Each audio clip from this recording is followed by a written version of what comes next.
Well, the MLB draft is over, and the Yankees selected Ben Hess with their first round pick. But there are a lot more than just one round in the draft. And the Yankees had 20 draft picks. And this draft was weird because the Yankees kind of threw out what they normally do and had an unnormal strategy of replenishing pitching in just all magnitude. Now, you got to understand what the Yankees normally do in the draft, especially with their early picks. The Yankees like targeting college bats in the draft. You think of Spencer Jones, Austin Wells, Trey Sweeney. But when they don't go for college bats, they like to get high school prospects who play up the middle. So, mainly shortstop, that's a big one. We have Anthony Volpe, George Lombard Jr. last year. And then going back a little further, Anthony Siegler. He was a catcher. So, kind of a cemented strategy there. And the Yankees haven't taken a pitcher in a while. The last time the Yankees took a starting pitcher with their first overall pick was 2017, when they drafted Clark Schmidt. So, it's been college bats. That's the main thing for the Yankees. College bats early in the draft, and sometimes they'll go with a high school prospect who plays up the middle. This year, they broke that convention, drafting Ben Hess, a college pitcher, with their first pick.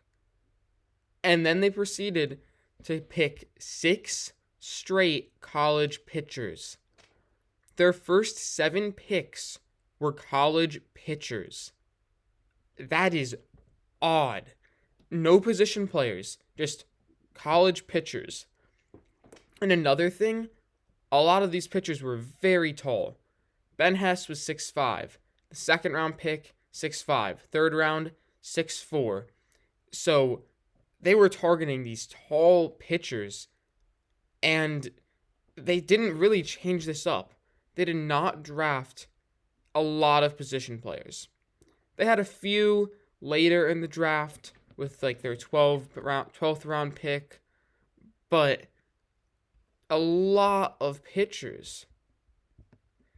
And it's a weird trend. 13 pitchers out of the 20 picks in the draft. And when you look at the amount of high schoolers they drafted, they only drafted one.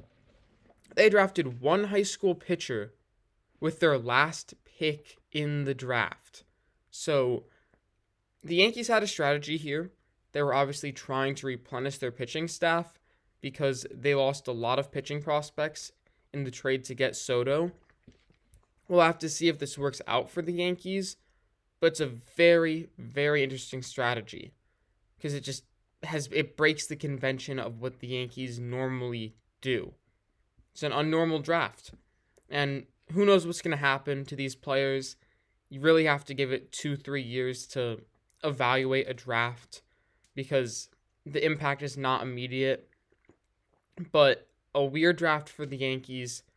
They targeted tall college pitchers, didn't really go for position players that much. So, an interesting thing to look at.